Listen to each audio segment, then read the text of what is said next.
we're finally all here. Welcome, everyone. Hopefully you've had a chance to take a look at the agenda and the materials. I'm Sharon Smith, the chair of the committee, and on the Oregon Transportation Commission. We have a couple new faces today, so I thought rather than launch right in, we just take a moment and introduce our new folks and introduce ourselves. So we have a new facilitator, Sarah Kelber, is joining us, taking over from Spencer. Welcome, Sarah. And we also have a new member of our committee, Mayor Rod Cross from the city of Toledo. Welcome, Rod. And I thought maybe we should all just take a minute, the committee members take a minute and just introduce yourself and just say a little bit who you are, so both Sarah and Rod can get to know us a little bit. So without standing on ceremony, Ted, you want to go first? Sure. I'm Ted Odlin. I've been a long-time committee member. I'm a heavy highway contractor, bridge builder. I've been in the Oregon area for since dirt was first invented, I think. So this is an interesting committee. You'll find it pretty interesting to see what's going on. Welcome. Thanks. Leah, do you want to go next? Sure. Good afternoon. I'm Leah Horner. I am the Assistant Director for Operations within ODOT. And operations, I think it has a lot of different meanings to people. So just so folks know, it's the delivery and operations, which Mac oversees. It's policy data analysis, which Amanda oversees. It is public transit division, and it is the urban mobility office. She's not very busy. Amanda. Thank you. So I'm Amanda Peets. I am the Policy Data and Analysis Division Administrator. So basically I oversee our statewide planning, policy, research, data, and climate efforts. Paula. Paula Hammond. I work for WSP USA, which is a engineering architect consulting firm. I spent 34 years in Washington State DOT. I have 1 foot in Oregon most times and 1 foot in Washington, and was Secretary of Washington DOT from 2007 to 2013. Shauna.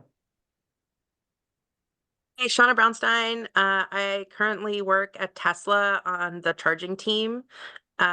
Previously, I was at Portland General Electric for 3 years working on climate and EV projects. And prior to that, I was at Northwest Natural for 8 years. And I've been on this committee, I think now 2.5 years, maybe a little bit more. Right. Mac.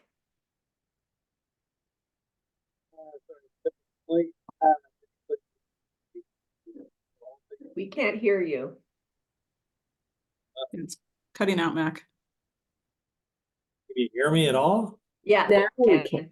Oh, that was weird. Okay. So apologies for that. Mac Lynn, Delivery and Operations Division for the agency.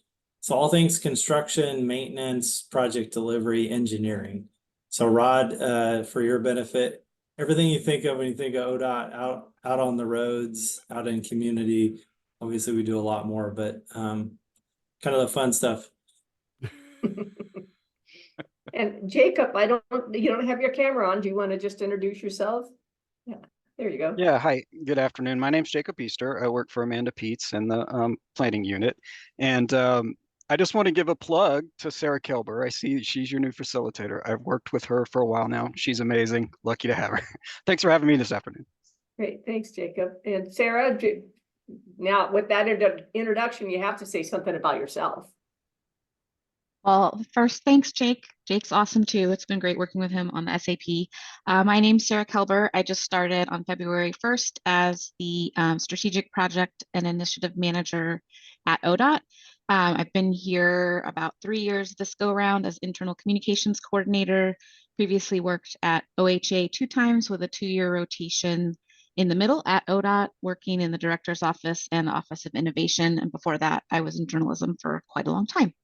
And in that role, I'll be project managing our governor expectations and helping facilitate and plan and support the CIAC however we can. Great, thanks. Rod, without further ado, you're Well, up. I feel like, how do I say this? I feel like the guy who's standing on the outside looking in at all the experts now. So I'm Rod Cross. I'm the mayor of the city of Toledo. I've been an elected official within the city for 18 years.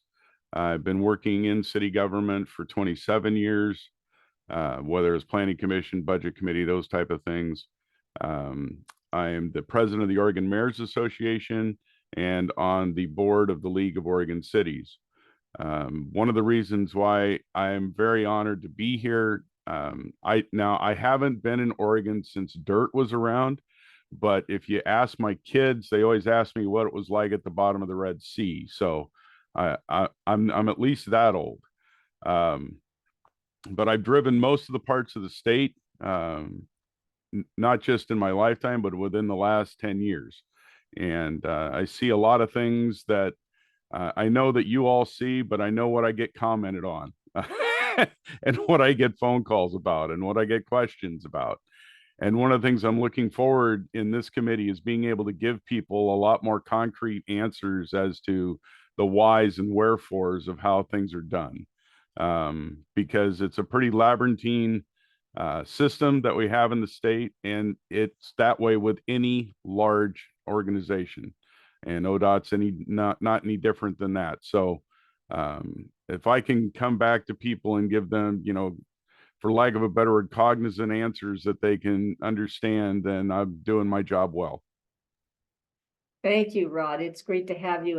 And I think that is one of the skill sets that you bring to this committee that I think we're really looking forward to having is, sometimes ODOT gets a little fixated on experts, and we need to make sure that we're also answering to the people of Oregon, which is really who we should be answering to. And so we need to be able to give those answers in a way that's not just from an expert, but from a layperson or any ordinary person can understand. So excited to have you here. We are still looking for one more committee member, and I thought maybe take a minute just to pull this group. We had been really hoping to add somebody from the DEI community, trying to really focus on our workforce diversity goals, both internal and external. And we really had a really challenging time finding somebody who has time. I mean, everybody is really busy, and this does take some time to do. So if any of you have any thoughts of people, feel free to let us know, and or if you have any other ideas of other folks in the community who would be a good addition if we can't find somebody from that perspective. Yeah, I'd really appreciate your thoughts and ideas. And it doesn't necessarily have to be on right this very moment, but give some thought to it, because we've been struggling, scratching our heads a little bit, and everybody's busy, and this is a little bit of a wonky committee, and so I appreciate all the work that everybody to date has done and continues to do. So thank you. But give it some thought. And I don't know, Lee, if you had anything to add to that, the efforts that we've made. Thank you, Chair. Yeah, as Chair Smith said, we have, through our Office of Equity and Civil Rights, we do have kind of a slew of DBE contractors that we work pretty closely with. And one of our subject matter experts there has done some outreach to probably 6 to 8 of those contractors. And as you can imagine, they've all come back and said, we're super busy. If this is the work that we should be prioritizing, let us know. And that's always an awkward spot for us to be in, to say yes, don't do that committee, do this one. So we do have some folks who have said, that they might be interested, but there's just too much on their plate right now. But if you think of anybody, I'm happy to do, I hate to phrase it as cold calls, but I'm happy to reach out to people. And I know folks on the OECR team are also happy to do outreach. So whatever we can do to kind of engage folks, and getting those cold calls is always a little bit awkward, but if there's any thoughts, we're always happy to do some of the legwork to do some outreach to folks and make sure that they know what this committee is and how they'll be onboarding. Now that we onboarded Mayor Cross, we actually have a little bit of a template of what to do, so that's exciting to share with folks too. Thank you. Well, why don't we just dive right in? We've got a couple of things on our agenda today. One is the state of the system dashboard review. And then if we have time, then just a quick look at the calendar for the coming year and thoughts and suggestions anybody may have. So I'm going to turn it over to Amanda. Great. Thank you, Commissioner Smith. Are we able, Michaela, to share the PowerPoint, the PDF? Perfect. There it is. Okay. So if you look at the cover letter, everybody, there's a series of questions in there that kind of asks, do you think we're heading in the right direction with this dashboard, given what we want to accomplish? Does it have the right type of information? Is it appropriate for the audiences that we're seeking, which is going to be the general public, legislators, and others interested in things? So just take a look at those as I kind of flip through the slides, and certainly feel free to interrupt as I go through, but I'm just going to share some examples of where we are. So let's go next slide. Amanda, I'm sorry. Okay, sorry. Oh, go ahead. That's okay. Maybe this is the slide. I just wanted to make sure we had some framing for the group. Yep. It looks Yep. like sorry. Yep, I just want to make sure before I started that y'all had a sense of what some of the questions are. So purpose of the dashboard, what we're talking about here. So there used to be a report ODOT did years ago called State of the System. So kind of think of it like the Oregon Blue Book, if those are you that are familiar with that document. It has a lot of facts about like how many roads do we have? How many bridges do we have? What's kind of the state of good repair of the transportation system? And that was done to help implement the Oregon Transportation Plan, to say, what is it that we're actually doing on our transportation system? What is the state of the transportation system? Several years ago, we discontinued kind of that work because it wasn't being super well used. And so I often refer to this work as State of the System 2.0. So really taking the idea of being transparent about our performance, being transparent about our transportation system, and sharing that more broadly. And I think 2.0 in that we can do a lot better job of how we do that. So instead of just facts, it's how does this relate to the outcomes that people care about? How does this relate to an understanding of all the whys and the wherefores that Rod talked about in his introduction? Really starting to get at building an understanding of the transportation system that ODOT operates and how we play in that space. And so it's really a sense of where are we today? What are some of the challenges that affect our system today? Where are we likely to go tomorrow? So the trends. And then what are some of those outcomes relative to key goals that the state has? So at the end of the day, this is designed to build understanding, create transparency into the organization. And I think that's why it's perfect to debut this really draft work with the Continuous Improvement Advisory Committee, because that's really part of your charge to the organization, is bringing transparency, accountability. So hopefully you'll see that as we go through this presentation. Next slide. Yeah, Amanda, just a quick question. Yeah. Can you kind of zoom out to a high level and tell us how do you expect this to be rolled out? Is this just going to go on our website, or what is there a plan to like try and communicate it? Because no ordinary citizen is going to go, gee, I want to learn more about what ODOT's doing. I'm just going to go to their website. What? They don't do that? Oh, I don't know, Ron, what do you think? Rod, did you want to say something? Well, we have just, if I could say something, we have talked about numerous different venues and how we can communicate with audiences, like where they are, like if they're waiting in line at the DMV and things like that. So for what it's worth, I'm looking at this through that lens, but please correct me if I'm wrong. So Yes, go ahead, Rod. most people I know don't, immediately hop up and say, well, I'm going to go look at ODOT's website. But one of the things that I see that can be very useful to this is that, for example, municipalities, counties, other agencies could be able to link this if you have certain questions. Like one of the big questions that always comes up in Toledo is, well, why can't you fix that railroad crossing? And I have to go back and explain to them all the time, well, we don't run the railroad. And the railroad has federal mandate that we don't have the control over that crossing. And, and I have to explain it all the time. And those are the kind of things I hope that with your dashboard, at least this is what I'm getting out of it, is that we'll be able to direct people and hopefully be able to do hyperlinking sections of this out with our municipalities and whatnot, especially on frequently asked stuff. Mhm. Yeah, Yes. and there Go might ahead. be a good opportunity for a frequently asked question page or something interactive. Okay, I'm making notes as we're going through, and that's why Jacob Easter is on. He's the staff person helping me lead the development of this dashboard, so he's taking notes as well as we go through. So we did an example of something similar to this. We did a Oregon emissions dashboard. It was a way between multiple agencies to show how we're doing relative to reducing greenhouse gas emissions. We shared that entire presentation with the commission to kind of walk through what the website is. We did a number of press releases and kind of outreach, targeted outreach, so that people are familiar and kind of aware of things. And I think, especially with something like this, it's meant to be more a day-to-day thing of like, hey, you have a question, what's going on here? How do I learn more?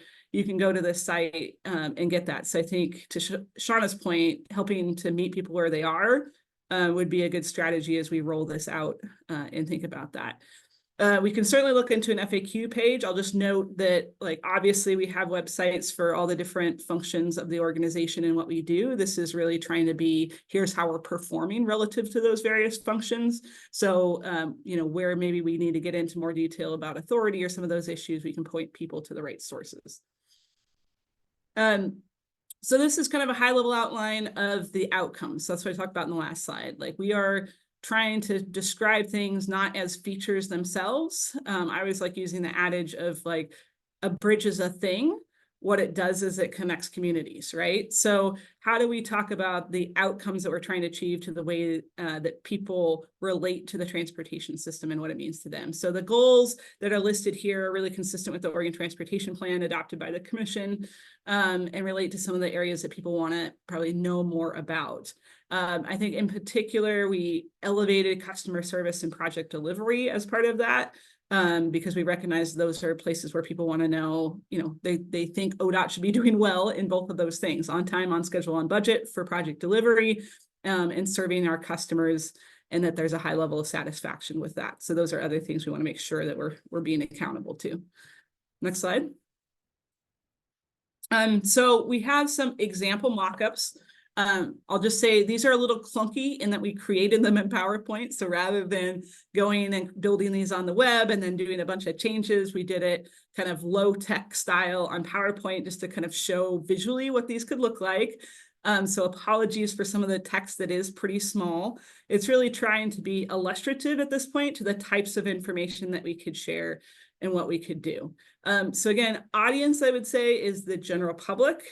It's media that wants to know how we're doing relative to these things, and it's the Oregon legislature that wants to know that we're being good stewards of public funds. Yeah, Rod, do you have a question or thought? So one thing that I would look at when we build this is, for example, you say Oregon is in a state of disinvestment. I can guarantee you that that just went right over the head of probably 90% of the folks that would look at that. Instead, you can say Oregon is in a state of falling revenues, or Oregon is in a state of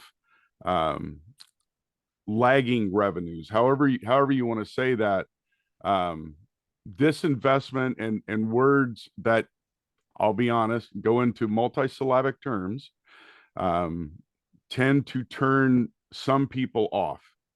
And I say that because I deliberately use them with all of the kids I coach and teach to deliberately try to increase their vocabulary as I go along. But that's not the norm anymore. I hate to say that. No, I agree. I completely agree with that. I would Yeah. put it through the USA Today lens, like you want a fourth grader to be able to understand it. Yeah, and that was going to be one of my big overarching comments, is that this is it is ODOT speak, and I don't mean that in a derogatory way. I mean, you're using very precise language to convey a lot of information. I think the challenge is, if we're really trying to reach ordinary Oregonians, we can't use words like disinvestments. The other one that kind of reached out to me was user outcomes. I mean, I don't even really know what that's supposed to mean. So I think we need to really think about the words that we're using and use them in a different way. We've defined that as plain talk in Washington when we decided to get out of our jargon-filled world as most best we could. And so that was framing our thinking on how we did things. Yeah. I did a lot of like yelling about that at Northwest Natural, that like nobody knows what a therm is and they don't care, but nobody listened to me. So I think you're probably still getting marketing materials with the word therm in it.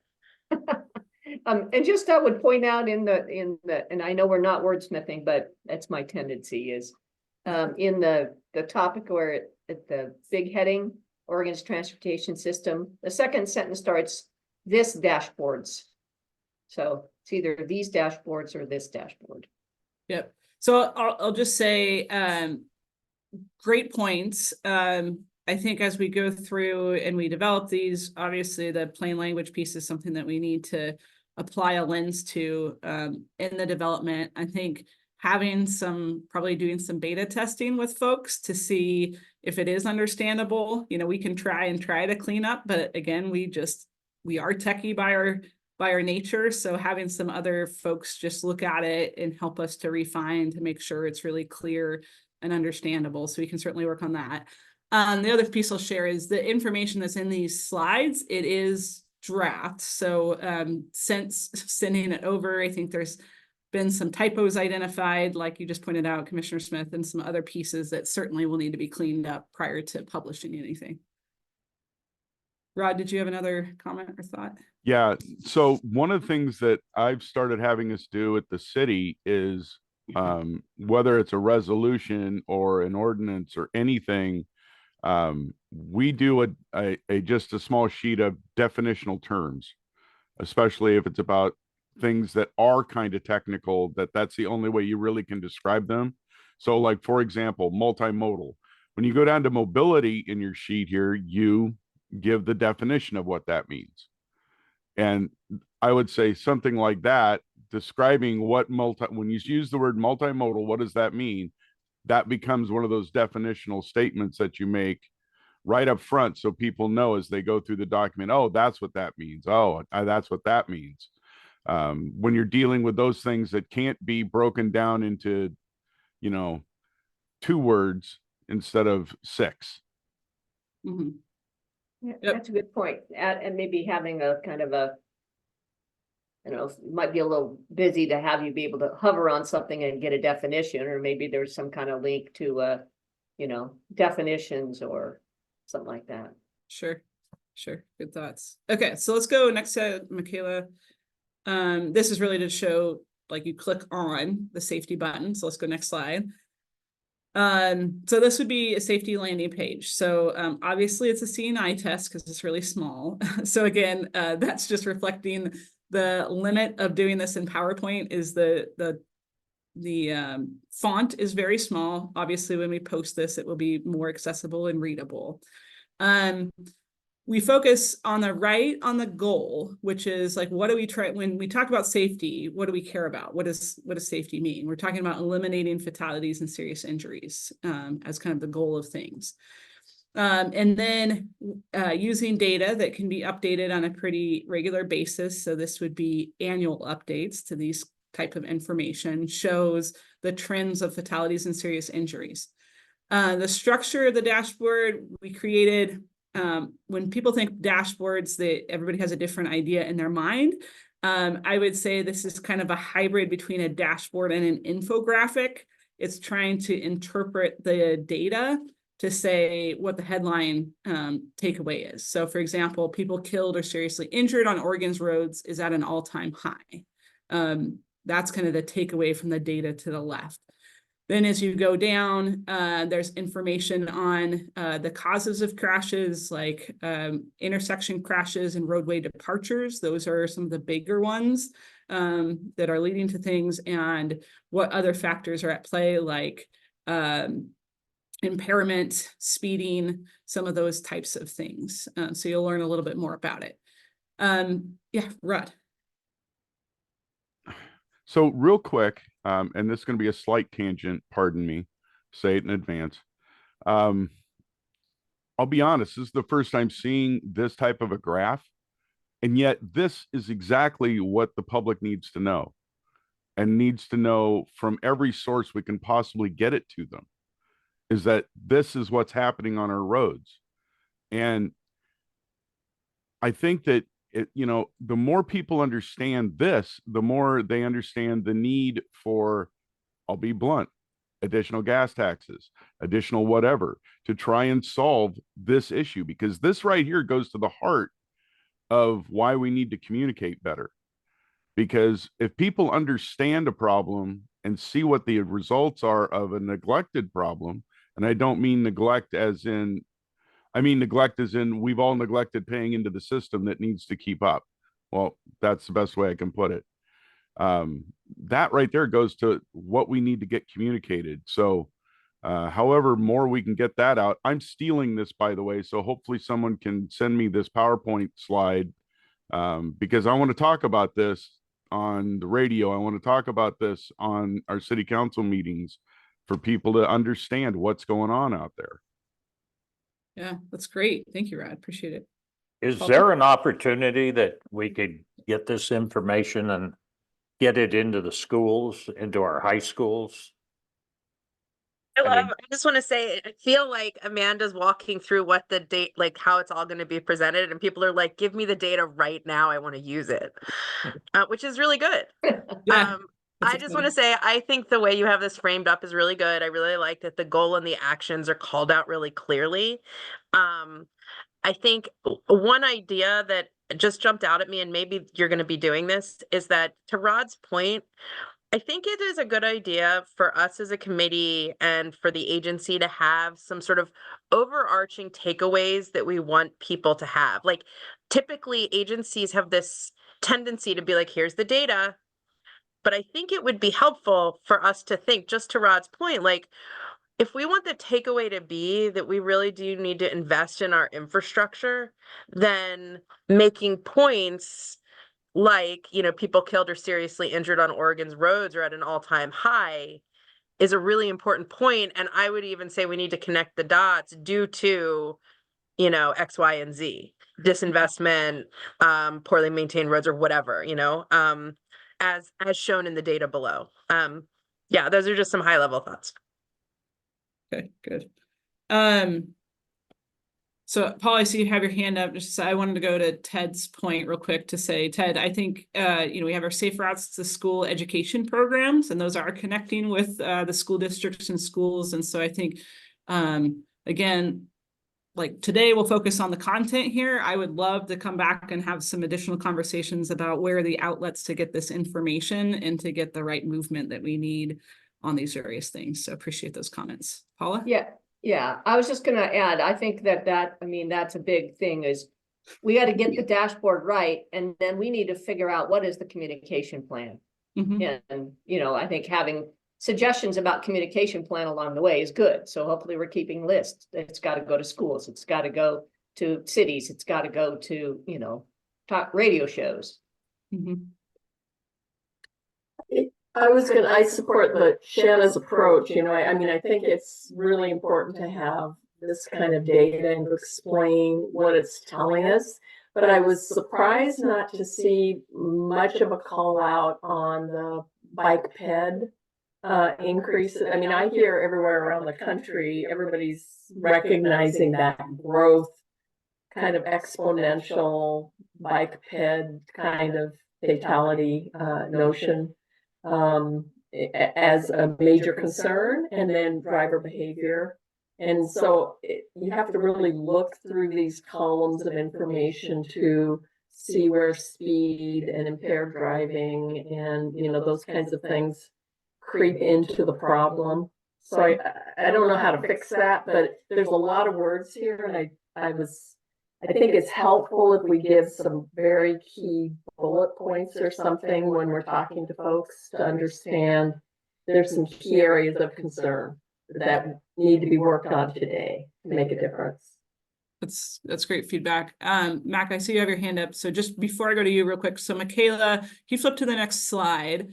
And I think this might be a good point of people who walk, bike, or ride a motorcycle are most vulnerable and disparities exist. That probably still isn't like punchy enough to the key issues of we've seen those crashes in particular increase. When a crash does happen, it tends to result in a serious injury or a fatality, and that's seen nationwide and certainly in Oregon as well. Yeah, so I think you've got all the right information here. It's just how to present that in a way, like you said, that's punchy. And yeah, I think there's generally too many words on each screen. So, you know, like going back a slide, the key takeaway being people killed or seriously injured on roads is an all-time high. That needs to be a headline. That needs to be a big, bold headline. Because it gets lost in, there's too many, I think there's just too many words on the page. Yeah. Yeah, I think we can fix some of that with formatting, but I agree. I think being more succinct is helpful too, to just get people to pay attention and focus on the right things. So, Mac, did you want to add something? I just want to make sure. Well, second point is where I was going to go, is to the format, maybe Chair, to your point as well. Amanda, I've seen the climate emissions website, so I've got it in my mind of how we can play with the format of this, and I think get to the points that were just made around the punchiness, just to use that term. My mind's even going to further in the presentation when we get to some of the other topic areas, or the ones that we didn't have prepped and ready for you all today, because this was really a proof of concept, but my mind starts to think about those other categories, Amanda and Leah, what we've been talking about internally. So anyway, I think there's something there already generating from my mind of those comments and how we can infuse that into this approach in a different way than probably what you're seeing today, because it's still a bit of proof of concept. Yep. Thanks for that, Mac. So I'll just go through this one real quick and then flip to the next couple examples. So the top bullet talks about kind of there's higher risk for some folks. It talks about the equity issues where we've seen people of color be much higher likelihood to be involved in a fatality or serious injury walking in particular. We try to tie to kind of some of the other outcome areas, noting that state of good repair of the transportation system matters, if we can even add safety features in the first place, and then talk about kind of work zone fatalities. So let's go ahead and jump in if anyone has thoughts or questions. Let's go ahead and go to the next piece to kind of show. Again, there's way too much jargon in this. The way you described it, it sounds like what we ought to put in there, you know, people of color and, you know, people that are low income or hurt, you know, have a higher disparity, higher crashes and accidents. I mean, we really need to punch up and make it simpler than people riding, as well as economically and socially vulnerable populations. That there's just too much jargon there. So my one comment, and this goes to what Chair was just saying, it's good to have the wordage that you have, but those can be links. Like if you want more specific information on this particular thing, click here, right? Because this should be something that people can get into their hands right away and use right away. but still have links to, if you want more data, here's where your data is, here's where the explanation of data is, so on and so forth. But if you're just trying to get the public to understand the issues, actually photographs work well. You know, if you want to say this is a road that is in good repair, this is a road that's not in good repair, those type of things. So that would be my 2 cents on that. Okay, good. Is there any ability with the data to regionalize it, to look at it by like ODOT district or by county or anything like that? Because that would be, I think, useful as well. Yeah, it depends on the data set. So I think that's where, again, trying to find that line between, so like, interesting, when we have our subject matter experts help to develop these out, like we wind up with like crazy amount of material, right? Because we have so much data and so much information that we can share. And like, this is condensed. And what I'm hearing is like, it's not condensed enough, which is totally fair, right? So it's trying to find that balance of like, when and where do we want a little bit more drill down, because that differentiation is helpful. So, you know, if y'all have some thoughts too, as we go through on these subject or other subjects where you really think kind of a more detailed breakdown is helpful. Otherwise, we're trying to balance that kind of high level with additional information. Is there a way, sorry, I'm eating lunch, so I'll come on camera. Is there a way to, like I think about like high level, here's high level as a state, how we're doing, and then provide people sort of the little like nibbles that they want, like, you know, work zone deaths are on the rise again, and like look at our region, look at this by region, and sort of allow people to kind of click through to like find your own adventure. Because Yes. I imagine in some places people are going to be like, this is all Portland and I don't care. Yeah. Yeah, I think that's so that's one thing we did on the emissions dashboard that we put together, is it allows for that ability to drill down into details. So we could look at that here and just trying to, again, find that balance of how do we not have too many bunny trails that confuse people and have enough that what's that appetite in the right ways. So, okay, let's go next slide then. So now let's jump over to mobility. And so we have kind of 2 aspects to mobility. Let's go next slide. So mobility would come to a kind of a central landing page and would have 2 buttons on the right there, one for roadway congestion and one for multimodal. On the landing page, we can have information from, and what we try to do with data sources, let me back up a moment, is try to find things that are updated on a semi-regular basis. So for example, the charts here is from the Needs and Issues survey. It's done every 2 years by ODOT. So kind of pulling in some key data and information to talk about kind of people's belief in the seriousness of these issues and where they might want to invest more, and how those investments might change, or how they might consider travel in different ways. So that's kind of where the landing page itself goes. So then if we go to the next slide, click on roadway congestion, that will take you to a landing page for mobility, roadway congestion.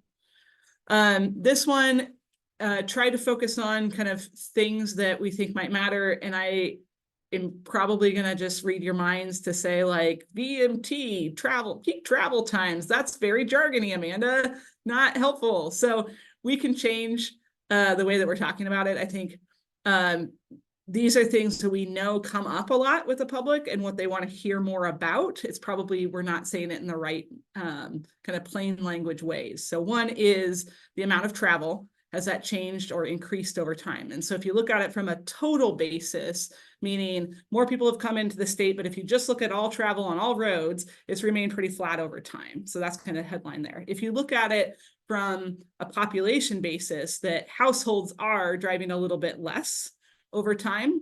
So those are probably some ways. Sharon's going to say, just say it the way you just said it, Amanda, on the website.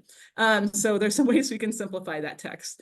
The next one is travel at peak times causes very congestion. So congestion is really bad in the Portland area, and it's one of the highest freight bottlenecks in the nation. So that's kind of what that next piece is saying. So let's go next slide. So the 2 slides, by the way, it's intended like you're scrolling down the page with your mouse. So this one, then you're scrolling down the page, you can look more about reliability. And this is fairly technical. I don't know how much we want to actually have some of these technical pieces on there. The intent really is to show there's in some areas, there's a pretty big difference between how fast you should be able to go, the posted speed, and how fast people are actually able to go during the morning or evening commute times. In addition, the travel time buffer, which is a very complicated thing to probably show, is basically saying on I-5, for example, if you look at the top right of that chart, you need to plan 30 minutes in the evening commute extra to your trip to try to get where you want to go. If you have a 15-minute trip, normally you plan 45 minutes to get there on time, because that's how unreliable the system is. It could take you the 15 minutes, but it could take you as much as 45. So if you want to get there on time, you take 45 minutes. Yeah, go ahead, Commissioner Smith. Yeah, I was just going to say, reliability is another jargony word. We need to figure out to say, how long will it take to get where I'm going? Mm-hmm. You know, Or can I count on it always taking an hour? Right, yeah. It just seems that a little punchier way to say, it's going to take me 45 minutes to get home and it should only take 10 minutes. Or, you know, something like that, like an example. With a picture of somebody stuck in traffic. And can I ask a follow-up question on that? It's like, how much do you all feel we need the hard data on the page? So like some of the summary information in the narrative, we can make punchier and pull out the key pieces. Does it, I don't know how to say this, does it look uninformed to not have some of the tables and the raw data or information in there? Am I making, maybe I'm not asking it very well. No, I understand what you're saying, and you know, an average person's not going to understand what this table means.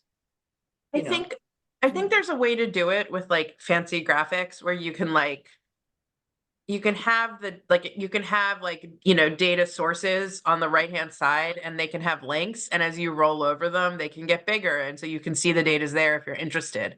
I don't know that it needs to be highlighted like this. This is really wonky, and if we want to de-wonkify it for a general public, then I would make the data available. I would make sure people know it's there if they want it, but I wouldn't highlight it.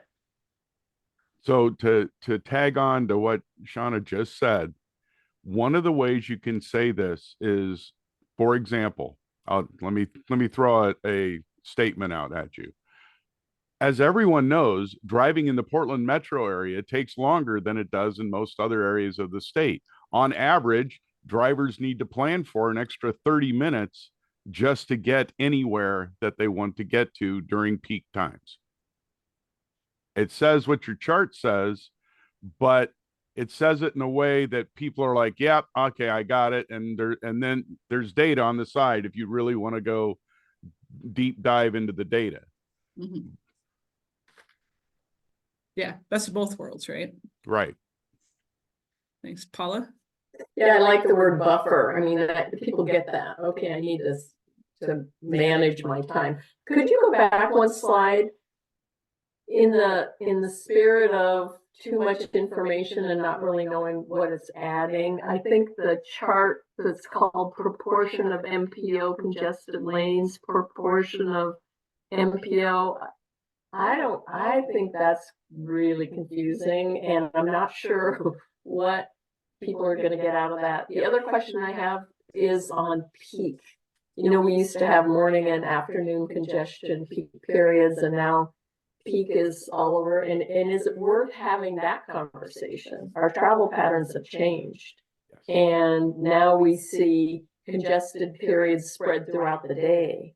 Somehow kind of talking about how the world has changed for us in transportation and what people want to know about that. It's not just a rush hour, it's a rush day. Yes. Yeah. And so, and here's a big change that has happened here in Lincoln County just in the last 3 or 4 years. It started when COVID started, when people were trying to get away, right? To get out of whatever it was. our traffic on Highway 20 now is not limited to the weekend, right? It's not Friday afternoon through Sunday night as far as being packed. Now, middle of the day, you'll have a wait to get on Highway 20 in Toledo. The last time that happened, was on a weekend in the middle of the summer. Now it's most days, and it gets pretty big on the weekends. So our traffic patterns have changed throughout the state. And I think that's one thing that we need to get people to understand, is that, we're not dealing with where we were 20 years ago, right? The world has definitely changed. Mhm.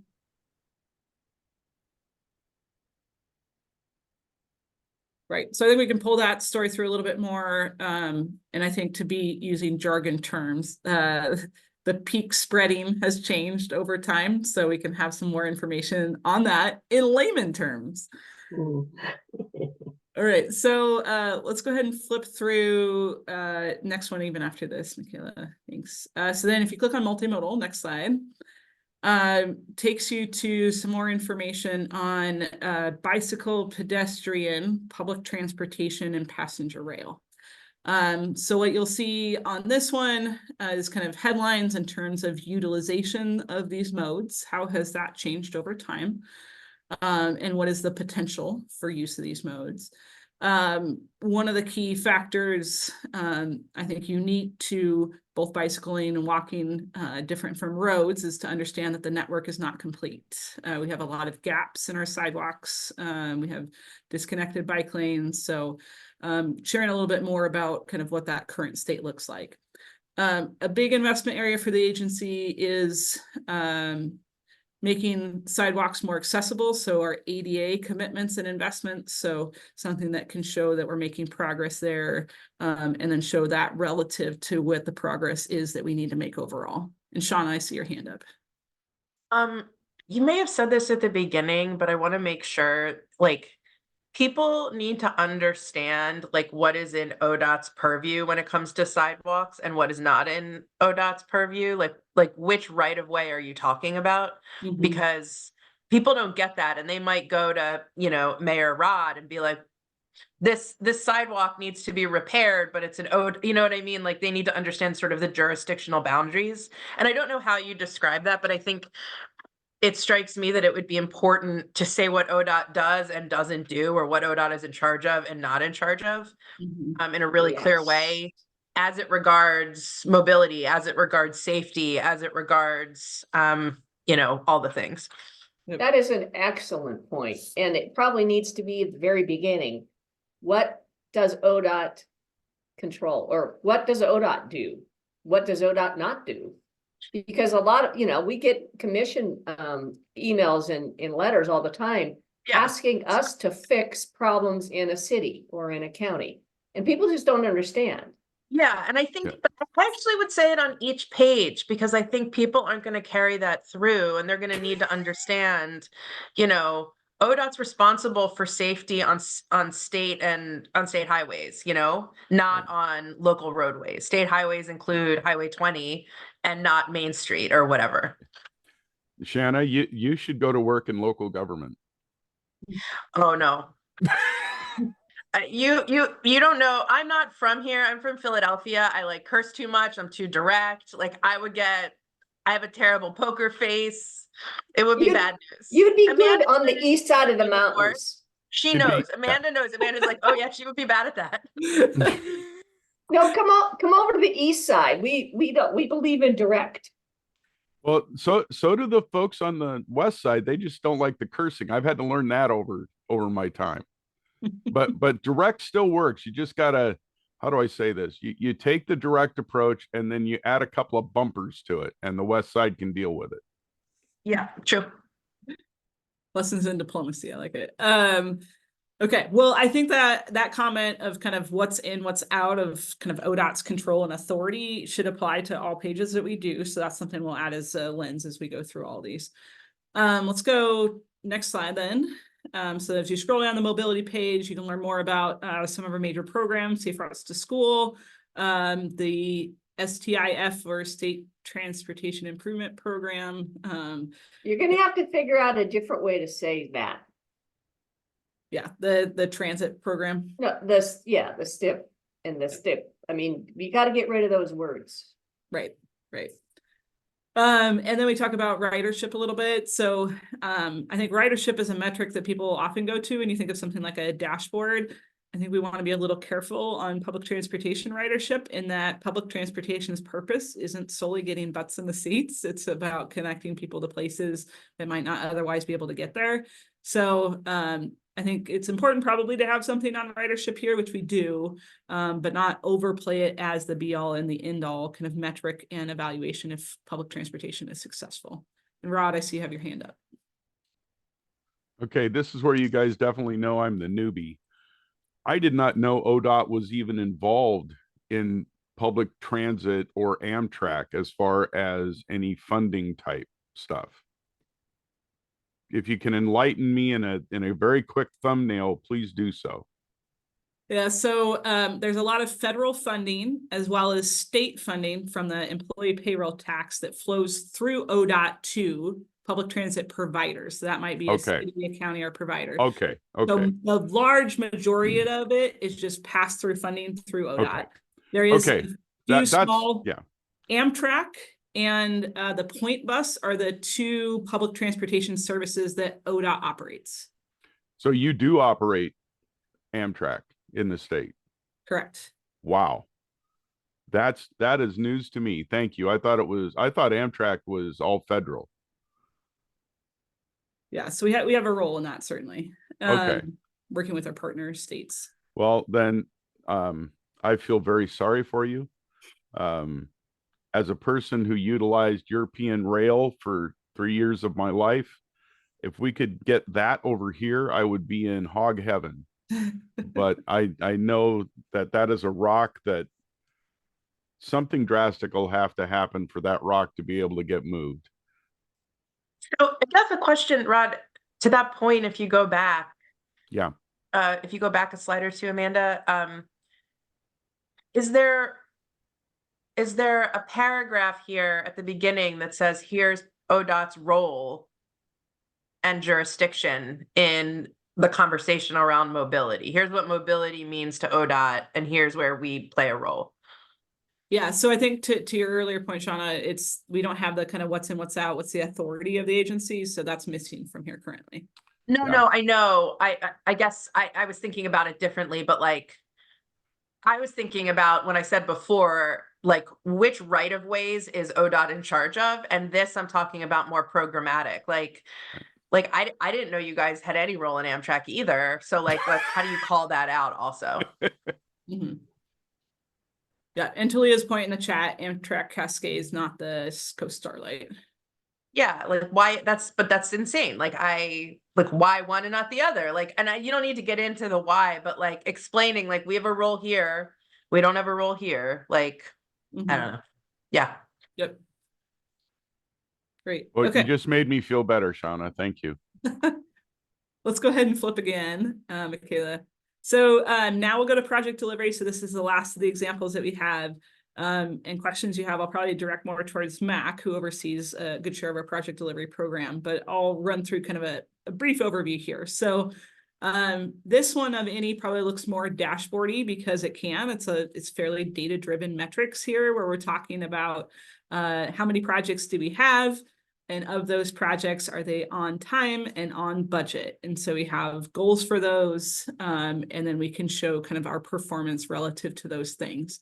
And then next slide, if you scroll down, and I'll turn it over for questions, having some additional information of kind of what can affect the schedule, the budget. One of those is costs is a very big factor. So if you look at the chart here, you can see that fuel costs have gone up 65%, asphalt and cement materials 49%, and the cost is still 53%. So showing how the cost of materials varies that can lead to the changes in kind of project costs. And then also, through our contracting process, trying to make sure that we're providing benefits to our disadvantaged business enterprises, and how we're kind of working to address some of those things. Yeah, Mac, I see your hand up, please. The privilege of going last with this topic, right? The benefit of hearing all the feedback. We've certainly got to tighten up the language. I think that no doubt speaks to this whole thing. The other thing I was writing down as we were working through this, and I was thinking about this topic, what kinds of projects are we delivering comes to my mind. So a bit of, I think, Rod, to your point earlier around what are we investing in? What is the status of the system? So that's another part of what we've been kicking around, is how do we get to the condition of the system, if you will. Obviously defining the system. So my mind goes to the types of projects. We're trying to get to, you know, how big is our portfolio, but I don't think we've got one teed up that talks about like how much money are we putting into the economy in a given time period. So that comes to my mind. And then I think there's something more we've been stressing to get at the workforce challenges of the contractors that are working on the projects that we have.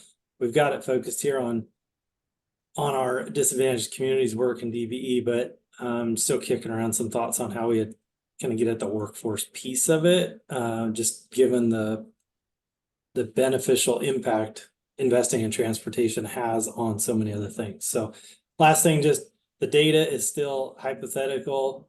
So just in our proof of concept, would want you guys to take this data and run with it. It's still just proof of concept. But we're working to populate the real data, if you will, as we flesh this out. Thanks, Mac. Yeah, Rod, you have your hand up. Yeah, so real quick, the material cost over time graph is a good one. I've used we made a similar one here at the city for people to see of just how things have changed in the last 5 years. So that's a good one. One of the other questions though, and you'll understand this. So I was part of the group back in the early 2000s that got the Highway 20 streamlining, if you will, as the project to get done, right? And it started at, shall we say, a lot lower price cost than what it actually finished at. And people don't understand why those things happen. The dashboard up there looks really good, but then someone will say, yeah, but look at Highway 20.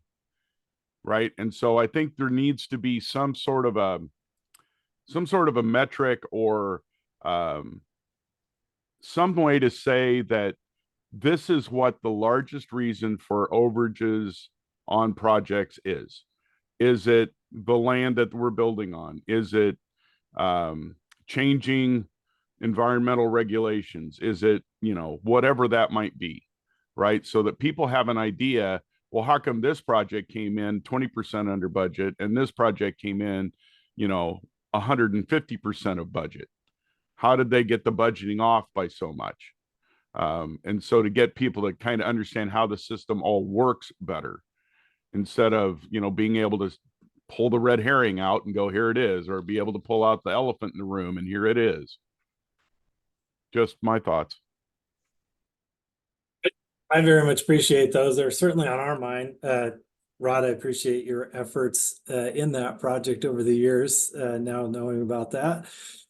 Yeah, and I would just make a plug as we get to the next meeting of CIAC and a future topic. We're bringing the next topic is around project delivery and how we're talking about our portfolio of projects, costs, risks, how we're managing those risks, how are we communicating those out, how frequently and what fashion. So it's a good segue into that for the next time we meet. And I think in my mind, it's building into what's applicable to be on a dashboardy website like we're talking about here versus a deep dive onto something else that's going on. Chair Smith, you'll certainly appreciate conversations with the commission. What level is right for being at the commission? How do we get CIAC involved in that on a regular basis, not as a one-off? So appreciate the feedback. I think it comes back to like the story you're trying to tell about project costs, right? Like that's how you decide what information is going to get called out and highlighted. And so if you really want to focus on like, cost drivers, then I think, or you want to focus on the work ODOT is doing around disadvantaged communities, like those, like, I think it's really thinking about like, what's, if somebody's going to take away one thing from this, like what do I want it to be? and like telling them, and then like telling them again what you told them. Like, I think that's the lens I would look at this with. Mhm. Yeah, I had a wonky question about the previous slide. So, and maybe I heard you say these are not necessarily the right metrics. But my question was, when you say number of on time and on budget, is it based on the number of projects or based on the total cost of construction? Yeah, sure. Good question. Like the mock-up we have here, once again, not real data yet, but a mock-up. This would be on projects, so count of projects, but we could certainly play around with size of project or size of portfolio and on time of that portfolio. We were looking at some models of how do we give the user of this website, if you will, the flexibility to click around on how they want to see the data as an example. So they want to see it by project count or they want to see it by dollar amount. Yeah. So and we can certainly play around with that. Because it seems to me that if we have lots of small projects, they're a lot easier to come in on time, on budget. And then you get one or two ginormous projects that are way over budget and way over time, and that skews everything. So needing to know really what is the data that we're looking at. Yeah, sure. Great point. We were looking at, not to go down the rabbit hole, looking at a scatter plot the other day of data, right? And it's how do you turn that into then information that you can actually use. So I think between Rod, your comment, and Cherry, your comments, we're trying to find that sweet spot in this development of this product. Yeah, I mean, because it's part of the story is if we have a smaller project, it's a lot easier to estimate budget and schedule. And then you have really big projects, and that's a lot harder. Yeah, it's about risk, right? How are we managing risk? Yeah, good feedback. Thank you. So Michaela, let's go ahead and flip 2 slides forward. So timing wise, we're hoping to get the website kind of built and out April. There's no set like deadline on when we have to have this out or why. It's just we think it's helpful information to bring transparency and accountability to the organization. So I think the sooner that it's out, the better. Excuse me. We have these 3 mock-ups that we shared today. Lots of great feedback there. So I think we can certainly run with that. Go and make adjustments. We have a couple other categories, I think equity and climate that still need to be developed out that we build in this March timeframe. And then again, try to get things actually put on a website where we can do a lot better layout, kind of separation of information, run through kind of communications folks to do some of the verbiage and things like that. Excuse me. Next slide. So I think just ending on the questions that we've been talking about as we've gone through this. I think knowing the content that you've seen thus far and the remaining content we have to be developed, which is, I guess it's 3, sorry, it's equity, climate, which includes adaptation, mitigation, and environmental pieces. And then customer service, which would be kind of our maintenance and operations function. So customer service by keeping the roads open, customer service in terms of kind of counter service at DMV or issuing permits for trucks. So those are some of the things that remain. Are there any things that you would expect to see or like to see from ODOT that you didn't hear either come up today or in the outline that I was just sharing now? Is there any pieces of information missing? Yeah, Paula. I think there's a fine line you're going to have to draw between making this a dashboard of key performance indicators or key whatever it is you're trying to express from the kind of a web-based everything you ever wanted to know about transportation. Because as I've heard us talk about some things, wouldn't it be great to know this? Wouldn't it be great? You know, it seems like you could go down a rabbit hole so fast that you would never find your way out of it. And so while every question is a great question, I'm afraid if you start down that path, you'll never finish. and get a product that you can get out there. So I just question, you know, what is the real purpose of this kind of an effort? Is it around performance indicators and outcomes under key items, or should it be something where you could learn everything you ever wanted to know about ODOT's work? So I'm So sorry, both.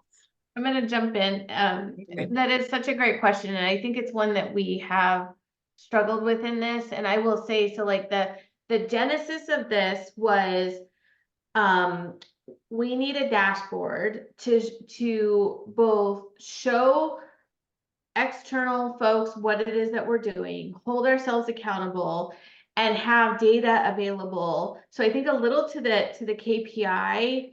But I will also say that the other side of this conversation was, but whatever's in here should also be an internal tool to hold our internal folks accountable.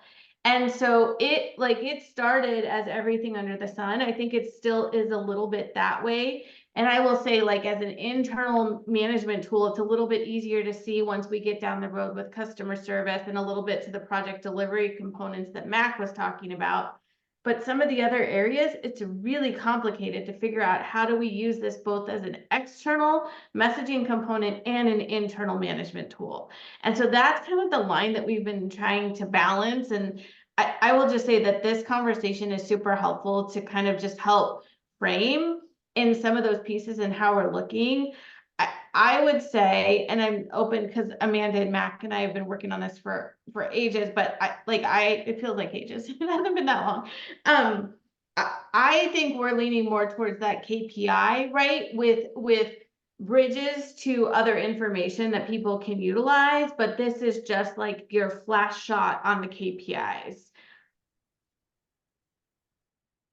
Yeah, so another way to say that, Paula, it's been a challenging thing to create.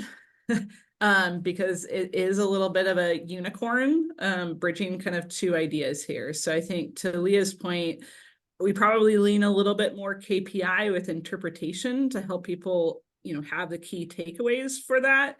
And we do need to be careful to go down a bunch of rabbit holes. That's like my biggest fear. Like even creating these was really challenging because we started with a bunch of rabbit holes and then like condensed down, and it could have spun a bunch of different ways. It's just, it's a little bit of a beast to deal with. So the feedback here is super helpful. And I think the more that we can try to find that right balance, it's going to be tricky, but appreciate those comments. Thank you. Yeah, Rod. So let's see if I can frame this in a way that makes sense. So I look at the dashboard as the front counter of ODOT for the public to go see, for legislators to get a quick look at, for whoever that's interested in what ODOT does. This is your front counter. This is that person you meet when you walk in City Hall. This is the person you meet when you walk into the commissioner's office, whatever. They then can direct you, and that's where the hyperlink system comes in. If you need more information on X, here's the button to click. If you want more information on Y, here's the button to click. So this doesn't, it's not a static operation. It becomes, as more data becomes available, as more, if you want more in-depth, by golly, we can send you down a hole that will keep you busy for 6 months. Have a nice day. But if you just need to get, I need bullet points, I need something I can take back to whoever and say, this is what we're doing, this is what's happening, then this front counter can give you that. Yeah, that's a good plain language analogy for that. I appreciate that. That's exactly what I was going to say. Okay. You guys are mind melding already. Man, it's a good meeting. Amanda and Leah, we now have to label that front counter. This is not a dashboard anymore. This is going to be the front counter. ODOT's front counter. ODOT's front counter. We've been struggling what to call this thing from the beginning. So there we go. Yeah, I like that better than report card, which is where we started. It's a hard no on. Oh, let me tell you, we did this once. I will never do that again, ever. Yeah, report card is right out.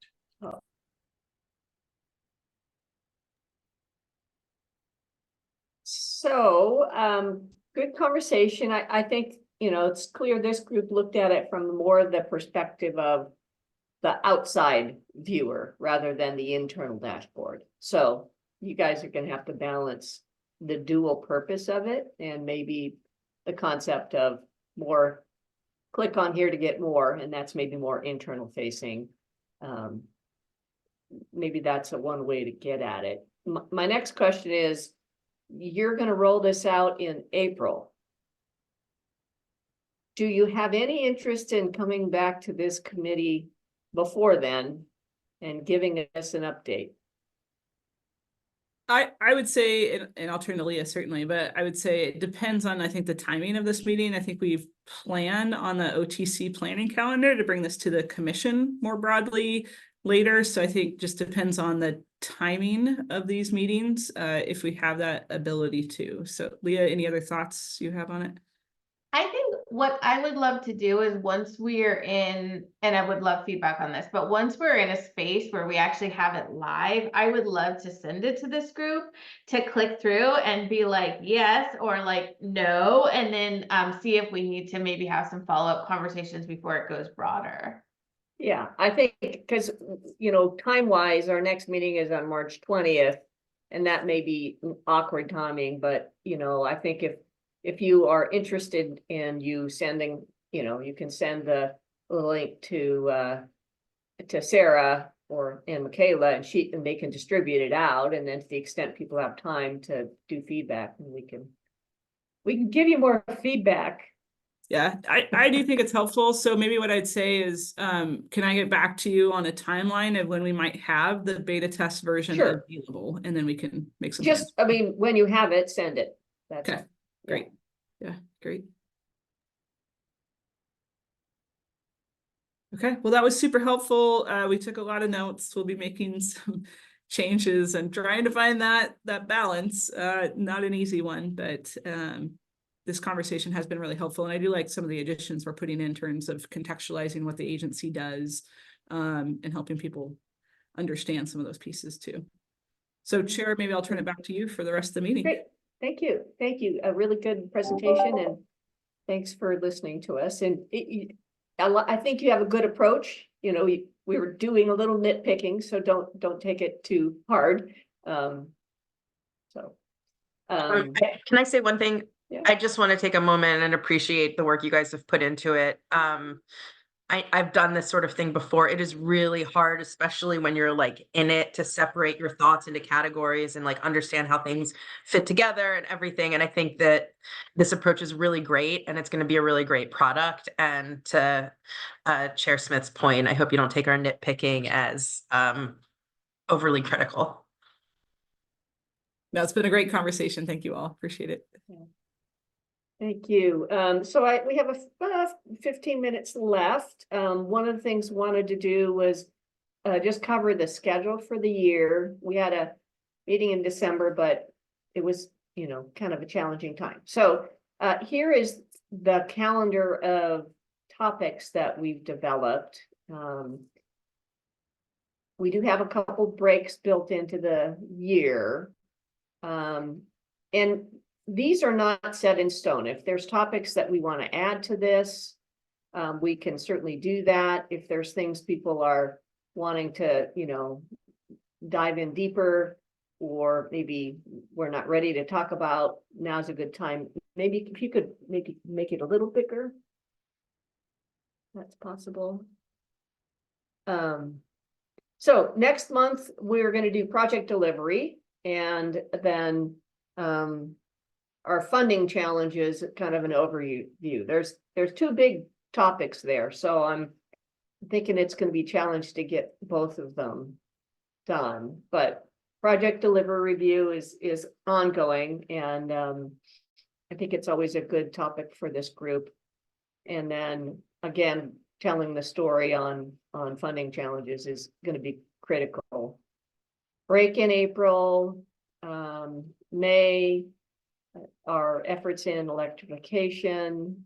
Amanda gets to come back. And then kind of where we are in the Office of Equity and Civil Rights. The major projects over 50 million is a required review under House Bill 2017. A little break in July, and then the project cost estimating again. I think maybe I might turn it to Mac to maybe talk about why we're doing it twice. Yeah, so we certainly want to have a conversation in March with the CIAC around what's going on with our portfolio management. So of all projects, so where are we at managing our costs and risks? I think Okay. candidly, we've had some challenges, right, with inflation doing what it's done and how we're managing that portfolio. I think, Chair, I might suggest we can see how that conversation goes in March and then subsequent OTC discussions to figure out what makes sense in that August window to potentially bring back a follow-up. I don't know that it has to be targeted just on cost estimating, but I think there will be plenty for us to talk about on project delivery, just in general. Okay. And again, this schedule is, projected schedule. Things change, schedules change, so we might see some changes over the year. And then a break in September, October 16th, we'll do our climate actions overview. And then the annual KPN report, which is also, I think, a topic that we need to hit under our mandates under House Bill 2017. And then typically on the last meeting, we do kind of a year-end review and plan for next year. So that's what we have on tap. Any thoughts, any feedback, questions, suggestions, complaints?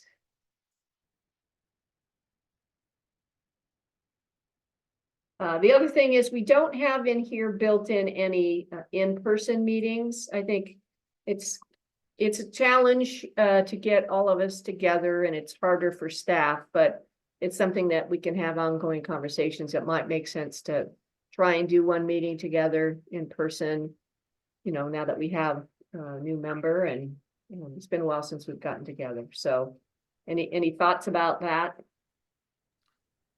Well, for me, as if I have enough notice, we can do it. Yeah. Because first and third Wednesdays are our council meetings.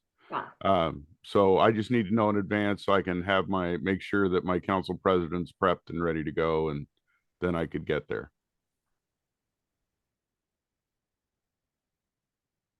I think this looks like a great list of topics.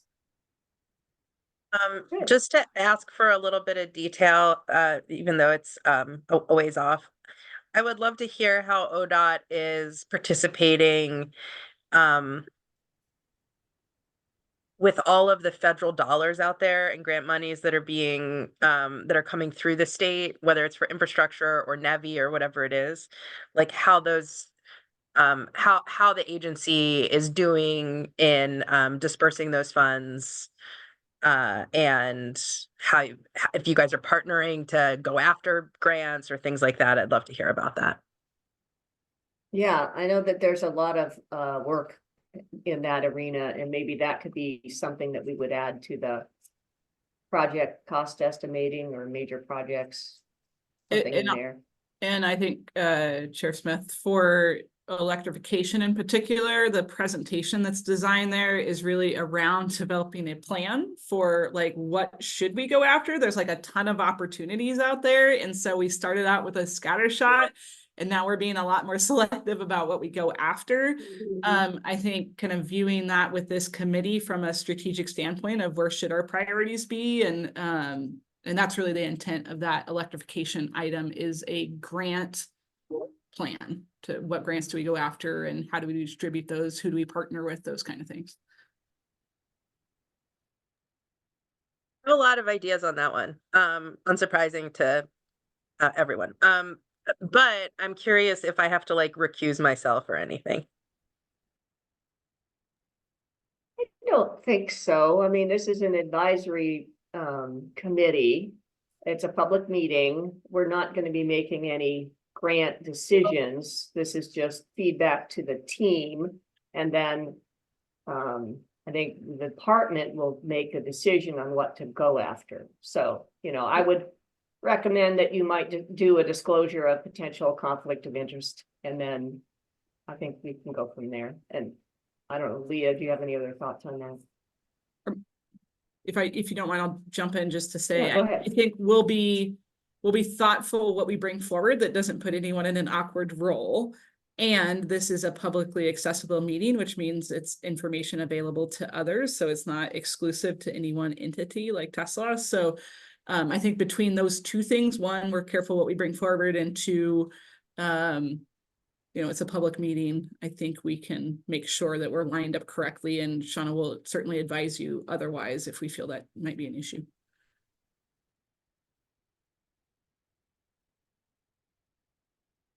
Great.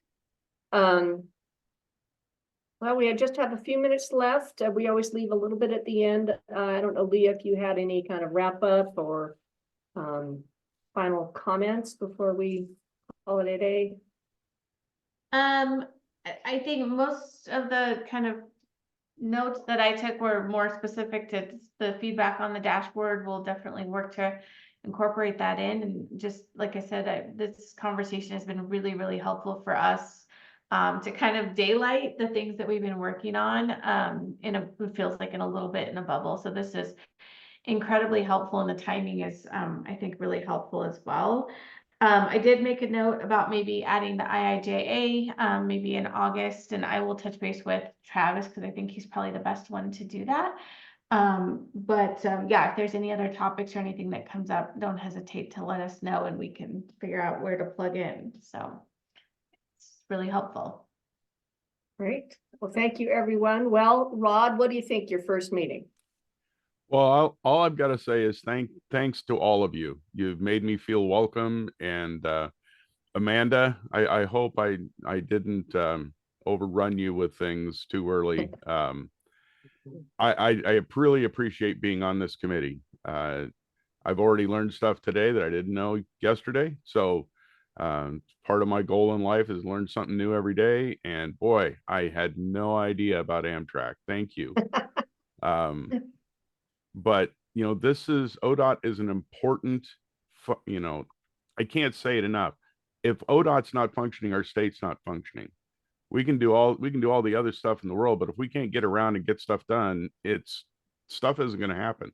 So making sure the message gets out and make sure it's clear and concise and understandable is huge, especially as we move into this time of, shall we say, monetary insecurity. Terrific. Well, thank you. We're glad to have you. We try to make this a pretty interactive and fun committee, for lack of a better word, even though it's a little wonky. So, and we have 5 minutes left in our day. So everybody enjoy the 5 minutes and go learn something new. Everyone. Thank you. Bye, everybody. Nice to see you. Bye.